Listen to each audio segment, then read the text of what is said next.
5 years into my marriage with Marcus, I was diagnosed with leukemia. It cost Marcus a fortune to convince the girl with a matching bone marrow profile to meet and discuss the bone marrow donation. But the moment she saw Marcus, my husband, she changed her mind on the spot. I want the money, and I want the man too. The girl ran her fingers through her hair and smiled. Let him be my boyfriend for 3 months, and I'll donate the bone marrow to you. To save me. Marcus had no choice but to agree. Over the next 3 months, they went on 98 dates. Every time Marcus returned, he would kneel beside my hospital bed, clutching my hand and promising, "Grace, she and I are just playing a part. You're the only one in my heart." But by their 99th date, I received a stack of explicit photos of Marcus and that girl in bed. The photo locations were varied: an amusement park Ferris wheel, a mall dressing room, even our kitchen, living room, and in front of the floor-to-ceiling windows at home. The most recent one was taken in the family lounge next to my hospital room. The girl sat on Marcus's lap, his hand tangled in her hair, looking as passionate as I hadn't seen him in a long time. Suddenly, I remembered the night before, when I'd woken from a nightmare, and Marcus had walked in, bending down to kiss my forehead. "Grace, just a little longer. After your surgery, we'll go back to how things were." At the time, my heart swelled with gratitude, thinking he'd sensed my nightmare and rushed in to comfort me.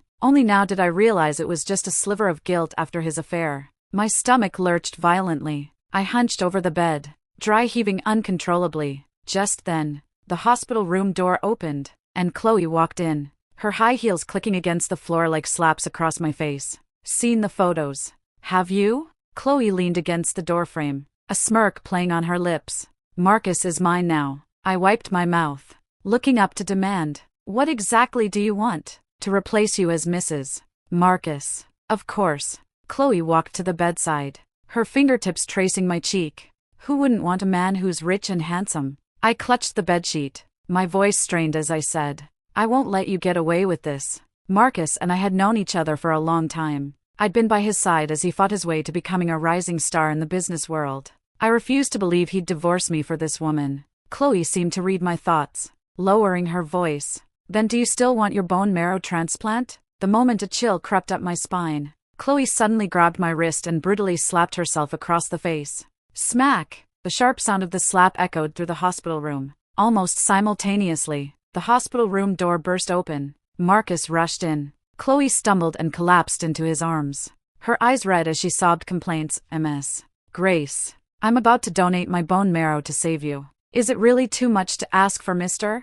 Marcus to spend 3 months with me?" Marcus's gaze fell on the red mark on her face, and his eyes instantly turned cold. He glared at me. "Grace, Chloe is here to save you. How could you lay a hand on her? Apologize immediately." My chest ached with a suffocating pain. I remembered back in college when I was falsely accused of plagiarism. Everyone condemned me, but only Marcus stood up, helping me find evidence and clear my name. Now, however, he didn't even ask, simply assuming I was in the wrong. "I didn't hit her." I gritted my teeth, my voice trembling. "Why should I apologize?" Chloe trembled even harder in Marcus's arms, her voice thick with feigned grievance. "Mr. Marcus, maybe we should just forget it. Perhaps I'm really not suitable to be a bone marrow donor." "No." Marcus hastily interrupted her, then turned and yanked me from the hospital bed. Already weak, I was pulled with such force that my knees hit the floor hard. The pain made my vision swim. "Apologize." He pressed down on my shoulders, his grip so strong it felt like he wanted to crush my bones. "Do you want to kill yourself?" The searing pain in my knees immediately soaked my hospital gown with cold sweat. I looked up, through blurry eyes, at Marcus's clenched jaw. "I told you I didn't hit her." "Why?" Before I could finish, the man brutally pressed down on the back of my neck, slamming my forehead against the floor. Thud! A wave of dizziness washed over me. "Chloe, Grace has apologized. You can't go back on your word now." Marcus's voice reached me as if through a layer of water. Thud! Another thud. It wasn't until the 10th blow that Chloe finally spoke, her voice slow. "Fine. I forgive her. Mr. Marcus, don't forget our date tonight." The sound of high heels faded into the distance, and Marcus finally released his grip. I lay on the floor, blood mixed with tears seeping into the corners of my mouth, tasting bitter and metallic. He crouched down, his fingertips brushing my cheek, then recoiling as if burned. Grace. Don't blame me. I'm doing this for your own good. His footsteps paused at the door for 2 seconds. But ultimately, he followed in the direction Chloe had gone. The moment the hospital room door closed, I tried to call for a doctor, but only faint gasps escaped my throat. Blood blurred my vision. As darkness encroached, the last thing I heard was Marcus's footsteps, chasing after Chloe, growing fainter and fainter with each step. When I opened my eyes again, the wound on my forehead burned fiercely. Through my blurry vision, the doctor's furrowed brow became clearer and clearer. "You're awake?" The doctor, flipping through my patient's chart, spoke with clear reproach. "Your body is already in this state, and you're still pushing yourself. If the nurse hadn't found you during rounds, you wouldn't have made it to the surgery." My throat felt as if it were choked with broken glass. I struggled to speak. "It was the nurse who found me." "Yes," the doctor mumbled, still making notes. "You really don't take care of yourself." His words drifted past my ears like the wind. I had been lying on the floor, clinging to life, and Marcus hadn't once thought to come back and check on me. A chill rose from the depths of my heart. My limbs felt numb, and I didn't even notice when the doctor left. After a long while, I moved my stiff body, pulled out my phone, and made a call. "I'll sell you 50% of Marcus's company's shares, but you have to promise me 2 things. A moment of silence on the other end. Then a gentle male voice replied, "Ms. Grace, please speak. First, within 2 weeks, find me a matching bone marrow donor. Second, arrange a fake death escape for me, to happen on the day of the surgery." "Deal." He agreed almost immediately, without hesitation. I hung up the phone and stared blankly at the ceiling. I remembered the day the company went public. Marcus handed me a document bag containing a signed divorce agreement and a share transfer agreement. At the time, he had said, "Grace, if I ever betray you, sign this, and half of my shares and assets will be yours. Don't let me ever have the chance to hurt you." He had been so confident then that he would never betray me, and this agreement was just a piece of paper. Marcus would never let me go easily, so I needed a helper, and the CEO of the Haze, a rival to Marcus's company, was the perfect choice. Once I felt a little better, I went home. As I pushed open the familiar door, my steps faltered, and my entire body froze. The house was filled with girlish decorations. The bluebells had been replaced by pink tulips, and an unfamiliar knit sweater was tossed on the sofa. It turned out that while I was away, Chloe had already moved into my home. I dug my nails into my palm to suppress the bitterness in my throat, then turned and went upstairs, retrieving the agreement from the deepest drawer in the home office. After solemnly signing my name on the last page, I tucked it into my bag. As I came downstairs, I ran into Marcus and Chloe entering the house, laughing and talking, with his arm around her. Seeing me, Marcus's smile froze, and the hand around Chloe's waist recoiled as if burned. "Grace, why are you back?" I desperately suppressed my emotions, letting out a cold laugh. "If I hadn't come back, I wouldn't have known you'd already let another woman move into our home." Marcus's eyes flickered. He took 2 steps forward, reaching for my hand, explaining urgently, "Grace, Chloe is going to donate bone marrow to you, and for this period, I have to pretend to be her boyfriend. It's just more convenient for her to live here. You understand, don't you?" That sentence was like a fine needle, unexpectedly piercing my heart, and a dense, creeping pain instantly spread. I violently shook off Marcus's hand, not bothering to say another word to him, and walked straight out. As I passed Chloe, she suddenly reached out and seized my wrist. Her other hand went directly to my neck. Caught off guard, I heard a soft click, and my necklace was instantly in her palm. My mind went blank. When I finally reacted, I practically lunged at her, trying to snatch it back. "Give it back!" I snapped. Chloe leaned back slightly to avoid my grasp, twirling the necklace pendant between her fingers. Her tone indifferent. "Ms. Grace, this necklace is quite unique. I'm saving your life. After all, giving it to me as a thank you gift isn't too much to ask, is it?" My breathing grew ragged. I had been separated from my parents since childhood and later sent to the orphanage. This necklace was the only thing my parents left me, so its importance was immeasurable. I tried to grab it again, but Chloe stepped back 2 paces, hiding behind Marcus, and pouted at him, complaining petulantly, "Mr. Marcus, it's just a necklace. Why is Ms.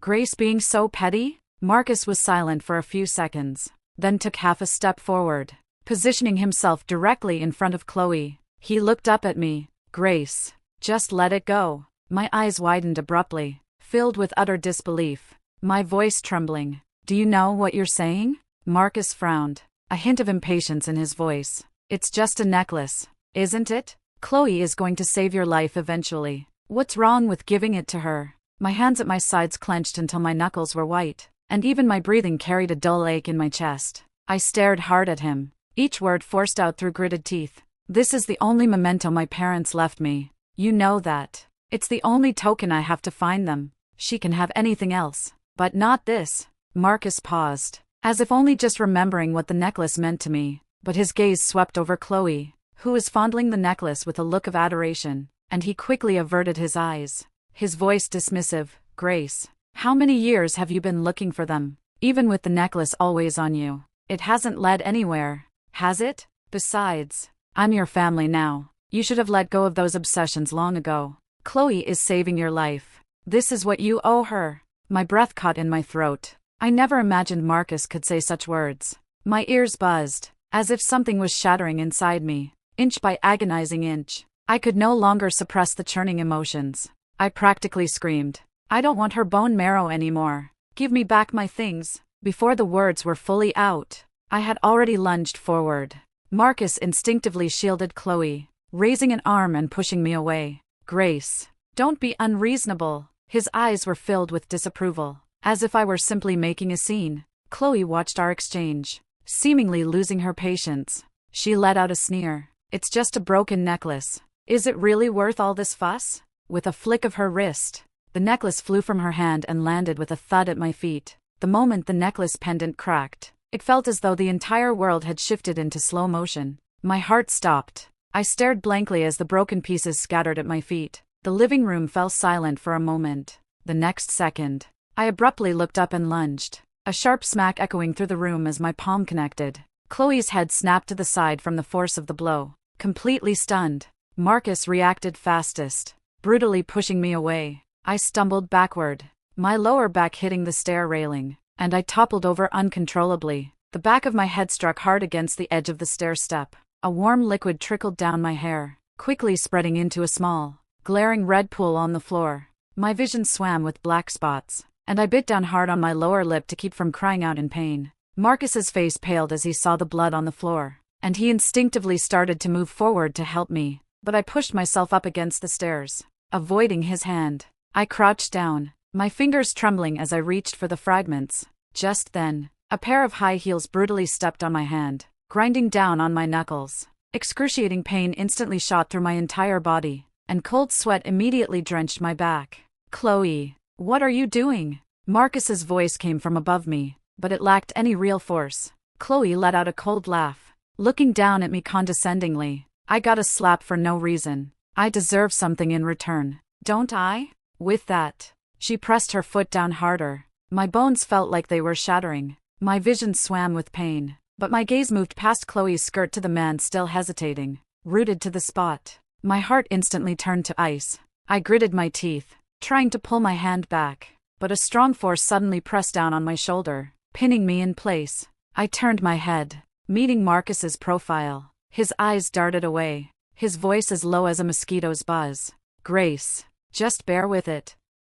It'll be fine once Chloe cools down. After all, she's the only one who can save you." My heart sank completely. Before, if I even got a small cut on my finger, Marcus would cut my hand, blowing on it for ages, blaming himself for not taking better care of me. But now, he was holding me down, letting another woman repeatedly grind her heel into my hand. A tear slipped from the corner of my eye, landing on the cold floor. No matter how sharp the pain in my fingers, it couldn't compare to the dense, dull ache in my heart, threatening to consume me. Suddenly, a sharp, stabbing pain shot through my head. Warm liquid trickled from my nostrils, dripping onto my hand. The sounds around me gradually blurred, as if heard through a thick layer of water. Before I completely succumbed to darkness, I saw Marcus's panic-stricken face. My consciousness plunged into a bottomless abyss, swaying as it sank into a dream. In my dream, it was the day Marcus confessed his feelings to me. Back then, he wasn't the shrewd and successful CEO he was today,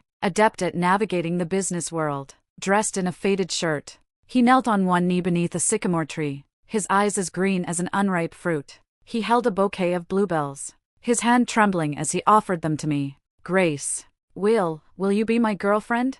I opened my mouth, my throat feeling as if it were stuffed with cotton. Before I could answer, a sharp sting suddenly shot through my arm. A cold liquid was being pushed into my veins. Half dreaming, half awake, I seemed to hear Marcus's voice, indistinct.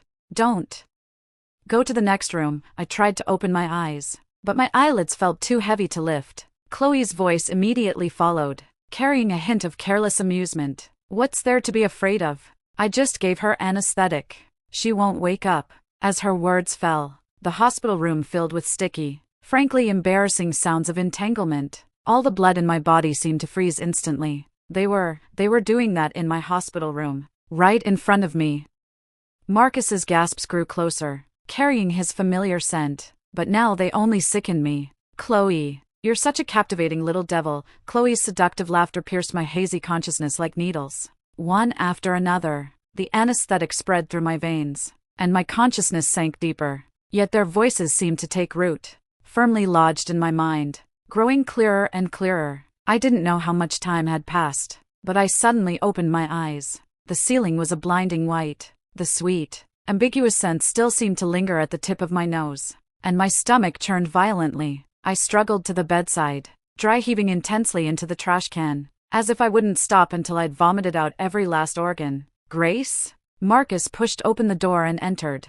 Seeing my state, he quickly came forward, reaching to pat my back. Are you feeling unwell again? I'll call the doctor right away. Don't touch me. I violently slapped his hand away, my eyes red-rimmed, my voice hoarse. You disgust me. Marcus's hand froze midair, a flicker of surprise on his face, as if he hadn't expected this reaction from me. After a long silence, he spoke with difficulty. Grace, are you still blaming me? But I had no choice. You hit Chloe. What if she got angry and refused to donate her bone marrow? Do you want me to just stand by and watch something happen to you? I looked up at his earnest, pleading expression, finding it utterly absurd. I had actually already asked the doctor. A bone marrow match is never just one person. If a volunteer at the top of the list declines, the hospital simply moves down the list. He clearly didn't have to agree to Chloe's unreasonable demands, but he did anyway. He claimed it was to save me, but his heart must have veered off course long ago,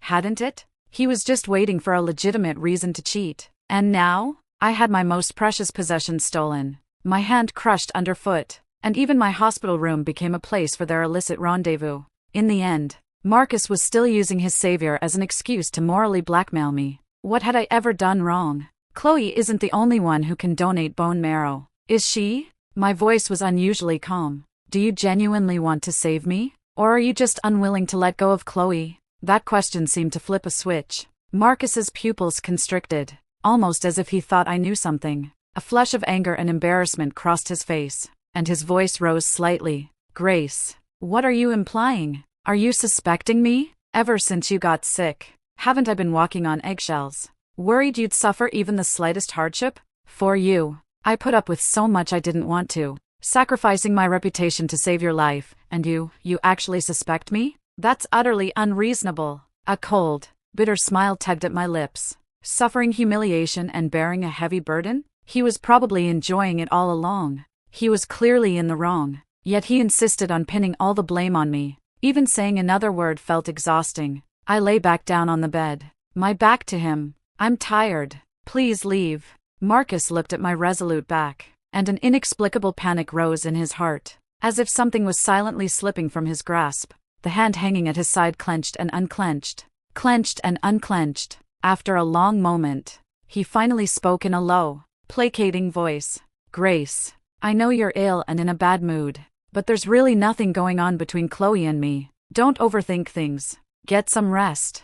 I'll come back to see you later. His footsteps receded, and the door softly clicked shut. Only when the hospital room was completely silent, save for my own breathing, did my stiff body finally relax. A bitter taste spread from my tongue to my throat, then sank deep into my heart. I was never one to drag things out. Once this surgery is over, I never want to see Marcus again. For several days straight, Marcus didn't appear again. I was rather content with the peace and quiet, simply following the doctor's orders to recuperate, calmly waiting for the day of the transplant surgery. The sun was bright that day. After my routine checkup, I thought about going out for some sun. As I stepped out of the hospital room and walked through the lobby, I saw Marcus and Chloe from afar. Chloe was nestled in Marcus's arms like a kitten, looking up at him, her nose almost brushing his chin. She was clearly flirting. My steps faltered, but I didn't stop.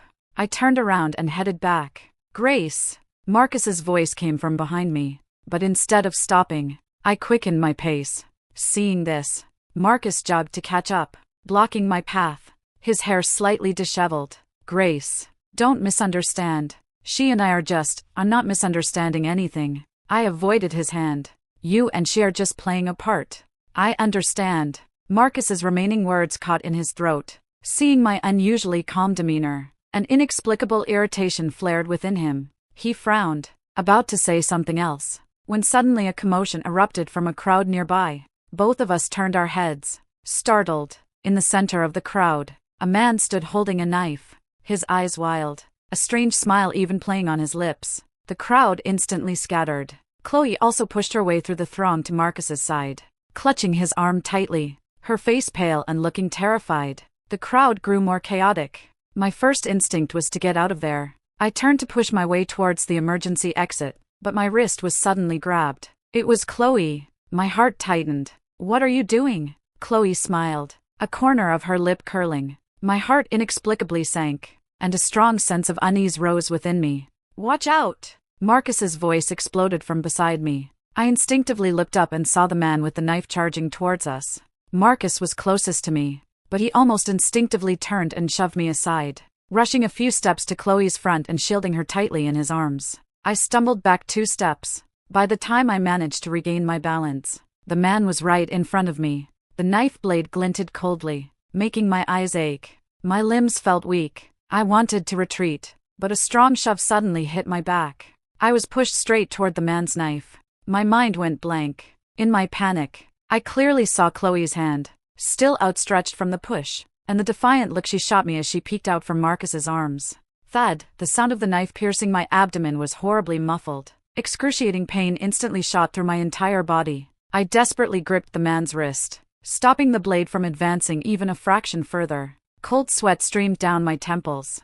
Gritting my teeth, I pulled the man's hand back half a step and violently yanked the knife out. Blood gushed out instantly, staining my top and covering my hands. My survival instinct made me instinctively turn my head, extending my hand towards the only person I knew. "Marcus, save me!" Before I could finish, my gaze swept over the spot where Marcus and Chloe had been standing. It was already empty. A chill shot from my feet all the way to my head. It turned out that this man, who had always claimed to love me, had already fled with Chloe, leaving me alone to face that cold, gleaming knife. My mind went completely blank. I could only watch, helpless, as the man lunged at me again with the knife. Just as I thought I was doomed, a foot suddenly appeared from the side, brutally kicking the man's waist. Caught off guard, he stumbled and fell to the ground, the knife in his hand clattering to the floor. My heart was still pounding frantically. Several security guards instantly rushed forward, pinning the man firmly to the ground. All the strength seemed to drain from my body. My legs gave out, and I collapsed onto the cold floor. "Are you all right?" A stranger knelt beside me, shouting urgently, "Doctor! Call a doctor! Quickly!" I stared blankly at my blood-soaked hands, my mind buzzing. The gasps, footsteps, and shouts around me all seemed distant. Lifted onto a stretcher by the medical staff and brought back to the hospital room. As they treated the wound in my abdomen, I never saw Marcus's figure. He seemed to have truly forgotten that he had abandoned me alone in that dangerous place. Sitting on the hospital bed, the pain in my abdomen still subtly gnawed at me, but the pain in my heart was far worse. I clearly remembered Chloe's hand, still outstretched, and her provocative gaze. My fingers trembling, I took out my phone and dialed the police. In the evening, the hospital room door was pushed open, and Marcus finally arrived. The moment he entered, he frowned, his tone clearly accusatory. "You called the police to arrest Chloe?" I looked up at him, my eyes filled with coldness. "She deliberately pushed me towards the knife. Doesn't that count as attempted murder?" "Even if it does. She was just too scared at the time. She panicked." Marcus spoke with self-righteousness, even a hint of impatience. If you call the police to arrest her, who will donate bone marrow to you in the future? Who will save your life? I felt as though the wound in my abdomen had been brutally torn open, and my fingertips throbbed with pain. I looked at the man before me, so familiar yet now so strange, and said, word by painful word, Marcus. I'd rather die than have her bone marrow. Marcus was stunned by these words, his breathing abruptly catching, looking into my resolute eyes. His heart felt as if something had harshly gripped it. He was silent for a long time before he spoke. Grace, don't be stubborn. Let's just drop this matter. Don't gamble with your life. I'm not joking. My voice was soft, yet it carried an unprecedented firmness. What if I insist on pursuing this to the end? Marcus's gaze darkened, and his tone grew colder. Harder. You have no evidence. At most, they'll say she was too scared and pushed you in a panic. It won't amount to a crime. I clenched the bedsheet beneath me, my fingernails almost digging into my flesh. He had abandoned me in danger, uncaring, and now he was protecting the person who had harmed me. His heart had completely deviated, so much so that he felt like a stranger to me. The pent-up emotions could no longer be contained. I abruptly sat up straight and swung my hand, slapping Marcus across the face. Get out! My voice was choked with tears, yet it was exceptionally sharp. I don't want to see you ever again. Marcus's head snapped to the side from the slap, his ears ringing. He slowly turned his head. His face was devoid of expression, but his tone remained unyielding. Grace, you need to calm down. Don't do anything else to upset Chloe. Then he turned and walked away. The moment the hospital room door closed, a bitter smile twisted my lips. My eyes filled with despair. I remembered back in my school days. Once when I was cornered by some thugs from outside the school in an alley, Marcus had rushed over like a madman, even with a bruised and swollen face. He chased them all away. He held my hand, his eyes shining. No one, no matter who they are, gets to bully my Grace. But now, I had almost been killed by another woman, and he wanted to dismiss it with a casual she didn't mean it. As I was lost in thought, the hospital room door was pushed open again. Standing at the doorway was Director from the orphanage. Mama, why are you here? My voice carried a barely perceptible choke.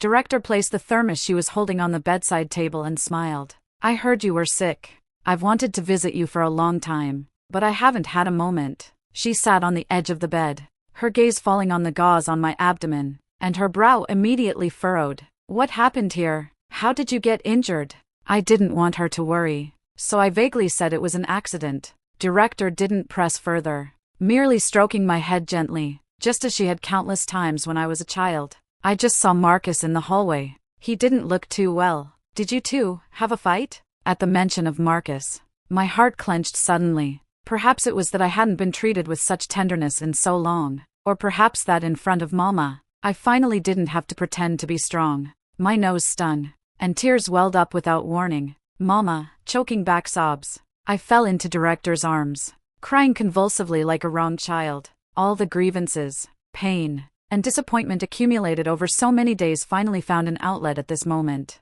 Director patted my back, asking nothing, just quietly staying with me. Exhausted from crying, I fell into a deep sleep in Director's arms. It was an unusually peaceful sleep, devoid of strange dreams, Marcus's coldness, or Chloe's provocations, until broad daylight. A loud shove of the door woke me. Before I could even ask what was wrong, I saw Marcus grasping Director's arm, pulling her out the door. What are you doing? I abruptly sat up in bed, the wound in my abdomen pulling painfully. Marcus glanced back, his tone urgent and self-righteous. Chloe is injured and needs a blood transfusion. Her blood type is rare, and the blood bank has no stock. Director has the same blood type as her, so I'm taking her to give Chloe a blood transfusion. My breath hitched. I said coldly, "Are you crazy? Mama is so old. Drawing this much blood could kill her. Chloe is in the operating room, her life hanging in the balance. It's just a bit of blood from Director. It's not going to kill her." Marcus gripped Director's wrist tightly, dragging her out the door. Director stumbled, her steps faltering. "I don't agree." I violently threw off the covers and got out of bed. The wound in my abdomen was agonizingly pulled, but I ignored it, rushing forward to try and pull Director back, only for Marcus to stride in between us, blocking my way. "Your consent isn't important. I have to save Chloe." His eyes held only fanaticism, not a trace of his former gentleness. "Hey, Stop arguing. Both of you. Director quickly interjected, her aged voice breathless. Grace. It's all right. It's just a little blood. Saving a life is what matters. Don't worry. She patted my hand, then turned to Marcus. Marcus. I'll go with you. Don't rush. Marcus wasn't about to delay. He dragged Director out the door. I watched them leave, not even bothering to put on my shoes, chasing after them barefoot. The lights in the blood draw room were blindingly white. When the needle pierced Director's thin, withered arm, she flinched but still managed to offer me a reassuring smile. Fresh blood surged up the transparent tube, slowly filling the blood bag. Director's face visibly paled, and her eyes, once vibrant, gradually lost their sparkle. I stood by, my heart twisting in a knot. The nurse finally pulled out the needle, saying, "That's enough." I had just let out a breath of relief when a nurse suddenly rushed in from outside, calling out in a flustered voice, "Mr. Marcus, it's not enough blood. The operating room says they need another 500 cubic centimeters." Marcus didn't even think. He reached out and pushed Director, who was about to get up, back down. He snapped at the nurse. "Keep drawing." Marcus, are you insane? My face drained of all color. 500 cubic centimeters is already the limit. Mama is so old. Drawing any more blood will truly kill her. Marcus's gaze swept over me, his voice cold and indifferent. So what? All I care about is Chloe surviving. I screamed, rushing forward to try and push the nurse away, but I was blocked by the bodyguards Marcus had already arranged. "Let me go! Stop drawing!" I struggled desperately, tears streaming down my face like broken pearls. My gaze fixed on Director's face. The elderly woman's lips had lost all color. Her eyes were half open, her gaze beginning to unfocus, and even her breathing seemed to grow faint. That was Mama, who had pulled me from the corner of the orphanage, given me warm meals, and secretly tucked me in at night. She was Mama, who was the first to stand up for me when I was bullied, saying, "Our is a good child. Marcus, I beg you," my voice softened, carrying a nearly desperate plea. "Please stop drawing. Mama will die.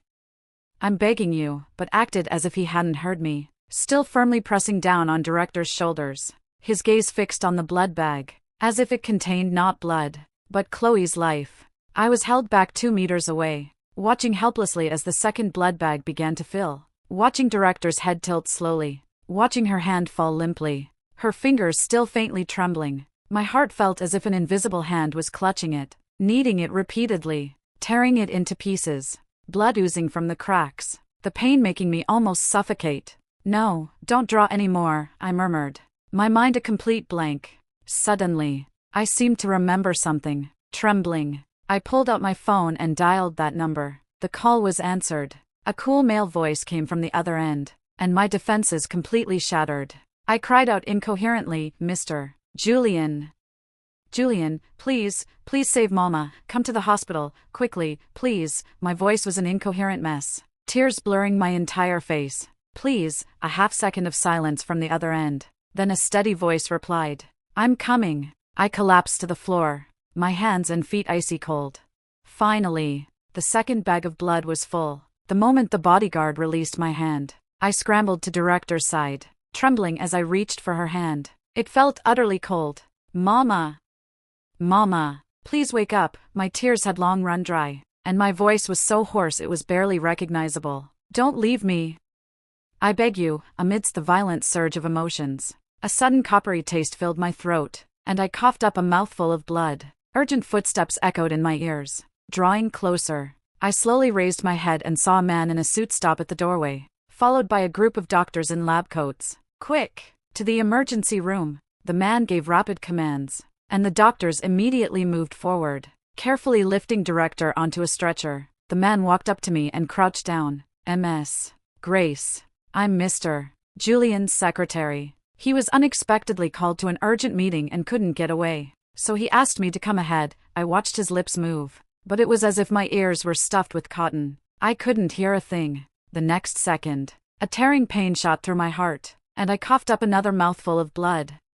My body went limp, and I collapsed toward the ground. The man in front of me instinctively reached out to catch me, freezing for a moment when his fingertips touched my icy skin, then sharply turned back to yell for the doctors. "Quick! The patient has fainted." I lay on the hospital bed, feeling my body grow heavier and heavier. The patient's condition has worsened. The surgery must be moved up. The doctor's voice echoed in my ears. Immediately contact the bone marrow donor and confirm the surgery time. They've already been contacted. They said they're ready at any time. The assistant's voice followed closely. Good. Begin preoperative preparations immediately. As I was pushed into the operating room, my consciousness was still hazy. Cold equipment pressed against my skin, and the footsteps of doctors and nurses moved back and forth around me. It wasn't until all the hematopoietic stem cells in my body were completely cleared, and the anesthetic began to wear off slightly, that I briefly regained consciousness. The doctors around me were checking the surgical instruments. Seeing me open my eyes, one even offered a gentle smile. Don't worry, the donor will start the bone marrow retrieval soon, and you'll recover quickly after the transplant. I nodded weakly, too fragile even to speak. The chill in my fingertips reminded me just how vulnerable I was at that moment. Suddenly, a noisy argument erupted outside the operating room door. How can you just decide not to donate?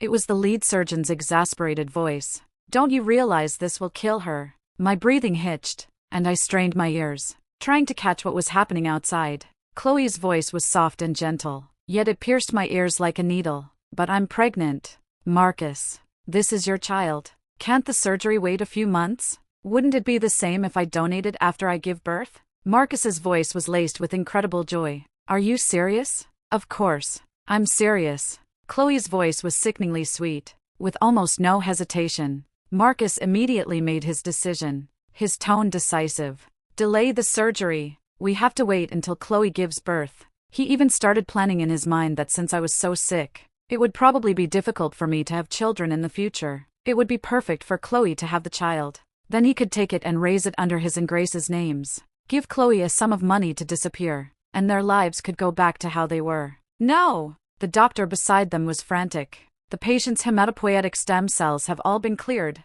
If we stop now, she will die. That's your problem to figure out. Marcus's voice turned cold, laced with impatience. Your doctors. Find a way to keep her alive until Chloe has her baby. Chloe is pregnant now. We absolutely cannot risk it. After saying this, he didn't even glance at the doctors again, carefully putting his arm around Chloe's waist and leading her out, softly telling her, I'll take you for a checkup first, to see how the baby is doing. The doctors were desperate to rush forward and stop them, but Marcus's bodyguards blocked them completely. Lying on the operating table, I listened as their footsteps faded, a chill seeping through me from head to toe. My heart was numb, beyond feeling any pain. I had long suspected Chloe wouldn't easily donate bone marrow, but I never expected Marcus to be this blind. He knew I could die at any moment, yet he unhesitatingly chose to protect Chloe and that child, whose existence felt questionable. My breathing grew more frantic, and my vision started to darken. Just as my consciousness began to drift away, a pair of hands suddenly grasped my cold hand. I blinked laboriously, and in my blurry vision, Julian's face gradually came into focus. A fine sheen of sweat covered his forehead, and his breathing was slightly ragged, clearly from rushing here. MS. Grace, I've brought the person you need. The surgery can begin immediately. Everything is arranged. When you wake up, you'll have a new identity, a new life. Hold on, and live well. He squeezed my hand tighter, the warmth of his fingertips radiating through my skin, carrying a silent strength. My consciousness began to blur again, but the pain in my body seemed to lessen. The warmth in my palm brought an inexplicable sense of peace.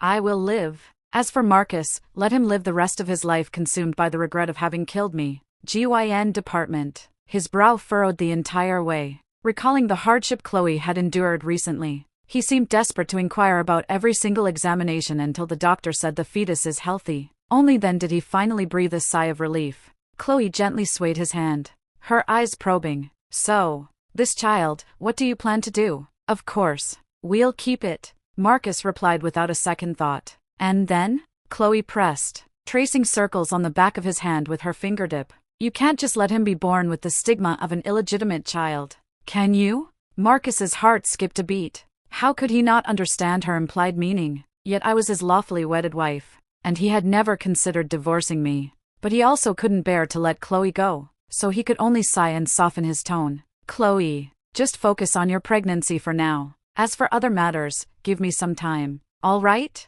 Hearing his words, Chloe lowered her gaze and replied, I understand. She, of course, understood Marcus's intentions perfectly. He wanted to hide her away, make the child recognize me as its mother, and then dismiss her. What a shame. Chloe had always wanted more than just a child. Both harbored their own thoughts. Yet on the surface, they maintained a facade of tender affection. Leaving the hospital room, he pulled out his phone and sent me a message. Grace, take care of your health. I'll come to see you in a few days. The message sent successfully, but no reply came from me for a long time, and Marcus didn't pay much attention. Over the next few days, Marcus was completely devoted to Chloe. It wasn't until the doctor confirmed, the fetal position is stable, you can go home and rest, that he bustled around, packing things and carefully getting Chloe into the car. As the car drove out of the hospital gates, he suddenly remembered me. He pulled out his phone and opened the chat, where the line I'll come to see you in a few days still lay isolated,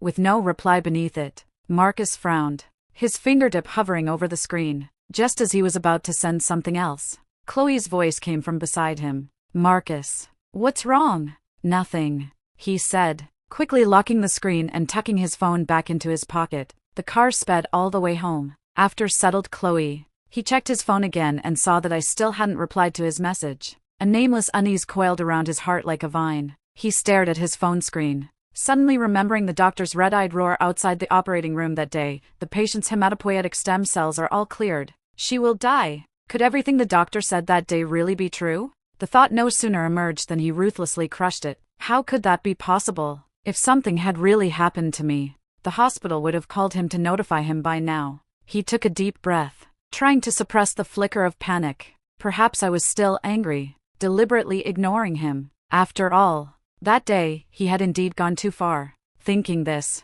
yet as if possessed, he turned and went to grab the car keys from the entryway. As he reached the garage and pulled open the car door, a sharp, stabbing pain suddenly shot through his chest. Marcus bent over in agony, his hand clutching his heart, his face gradually turning pale. That feeling of unease abruptly magnified, his mind a chaotic mess, flashing only with my face. Bzzz. His phone suddenly vibrated wildly. Marcus fumbled for it, not bothering to look at the screen, just instinctively swiping to answer. Grace. Why are you, Mr. Marcus? This is bad. On the other end of the line was his assistant's panicked voice. You need to come back to the company immediately. Julian has arrived at the company with 50% of the shares and is holding a shareholder meeting. Boom, Marcus froze in place, as if struck by lightning. Julian? 50% of the shares? Marcus's hand tightened around his phone, his knuckles white as if they might crack, and he roared in disbelief. How is that possible? Without my authorization, how can he hold a shareholder meeting? He had founded Chew himself. He knew the company's share structure better than anyone, holding absolute controlling interest. How could Julian suddenly acquire so many shares? It's true, Mr. Marcus. The assistant on the other end was almost in tears, his voice trembling uncontrollably. Mr. Julian has a share transfer agreement and notarized documents. All the shareholders are here. If you don't come now, the company truly won't be yours anymore. His mind was a chaotic mess, and amidst the jumble of thoughts, Marcus suddenly seemed to grasp something crucial. There was only one way Julian could have acquired so many shares. The moment this thought surfaced, his face instantly drained of color, even his lips turning white. No, that's impossible, his lips trembling. He yanked open the car door and slid in. When he inserted the key into the ignition, his hand shook so violently he could barely hold it. He ran several red lights, rushing to the company at top speed. He hurried all the way to the top-floor conference room. The moment his hand touched the doorknob, the door was pulled open from inside. The shareholder who opened the door saw him, and his smile instantly froze. He awkwardly took 2 steps back. Mr. Marcus. You're here. Marcus ignored him, his gaze sweeping the room like a searchlight. Julian was seated in the main chair that should have been his fingertips idly tapping the table. Hearing the commotion, Julian looked up, a faint smile playing on his lips. Mr. Marcus. You're late. Now, the CEO of Chew is me. You're full of it. Marcus, like a lit powder keg, lunged forward, grabbing Julian's collar and staring at him with bloodshot eyes. Tell me, how did you get those shares? Julian unhurriedly pushed his hand away, adjusting his wrinkled tie. where they came from. Don't you have a clue, Mr. Marcus? The word seemed to confirm Marcus's suspicion. He stumbled back half a step, his voice trembling. It was really her. Julian brushed off imaginary dust from his suit, pulled a small red booklet from his pocket, and tossed it onto the table in front of him. Oh, right. Ms. Grace asked me to give you this. Marcus's gaze was glued to the red cover, as if drawn by a magnet. The 3 bold characters, divorce certificate, stung his eyes. His trembling hand took it. The moment he opened it, a ringing explosion echoed in his brain, and all sounds vanished. At this point, even the dullest person would have woken up to the truth. The divorce agreement he had casually tossed into the home office drawer, believing it would never take effect. I had signed it, and the 2 shares I held had long since been handed over to Julian, along with the share transfer agreement. Marcus's head pounded, and his hand tightened around the divorce certificate, crumpling the pages into a ball. No, impossible. How could Grace have signed it? She loved me so much. How could she have signed, Mr. Marcus? Julian's voice was not loud, yet it was like an ice-tempered dagger, precisely carving open his heart. If you rush to the hospital now, Ms. Grace's ashes would likely be cold by the time you get there. He turned to Julian, asking tremblingly, What do you mean? Julian sneered. Exactly what it sounds like. Ms. Grace is dead. You're only thinking of looking for her now, after her body has already been cremated. You're lying, believe it or not. He brushed a crease from his suit, his tone flat. Go check the hospital, and you'll know. Marcus couldn't stay there another second. The company, the shares, Julian, everything was cast from his mind. He burst out of the conference room like a madman, stumbling headlong towards the hospital, with only one thought in his mind: find Grace. Tell her he was wrong. He burst into my hospital room, kicking the door open with force. Grace! Who are you? What's all this noise about? He rushed over, grabbing the nurse's arm. Nurse! Where's the patient in this hospital room? Where is Grace? Who lives here? When the nurse saw his face clearly, her expression instantly changed, scorn and disgust piercing him like needles. She remembered this man. He was the one who had personally ruined that poor patient. Dead. The nurse's voice was cold. The day you insisted on taking away the bone marrow donor, against the doctor's objections. Ms. Grace died on the operating table that very day, with all her hematopoietic stem cells destroyed and no donor. How could she possibly have survived? What? Marcus stumbled back 2 steps, his face completely drained of color. If this was true, then, had he personally killed her? But I'm her husband. Why wasn't I notified? The nurse let out a cold laugh, as if she'd heard the biggest joke. Notify you? Ms. Grace specifically instructed before she died that you were absolutely not to come within a foot of her. She said she felt sick just seeing you. The words were like an ice pick, plunging brutally into Marcus's heart, making him feel as though he would collapse to his knees in pain. Then where is she now? Marcus asked cautiously, his eyes hopeful as he looked at the nurse. Someone came to pick her up, the nurse said, turning her face away, not wanting to look at him anymore. As for who picked her up or where she went, Ms. Grace instructed that I was not to tell you. You should leave now, and stop causing trouble. With that, the nurse turned and walked away, not bothering to waste another word on him. I later learned that he found my fake gravestone at the orphanage. Marcus knelt heavily before the gravestone, unable to hold back his sorrow, and began to wail. But the gravestone was silent. The flower field was silent. Even the wind was silent. There would never again be that gentle voice, smiling and telling him, "It's okay." He knew that he would never escape the shadow of my death for the rest of his life. He had personally caused my death, and he would atone for it for the rest of his life. When I returned to the Hayes family estate as Julian's sister, and met Mrs. Hayes, both she and I froze. She rose unsteadily, stumbling forward to embrace me, her frail fingers gently stroking my cheek, trembling slightly. "Is that you, my daughter?" In that moment, my heart felt as if something had violently struck it. I knew that the mother I had desperately searched for all these years no longer needed to be sought.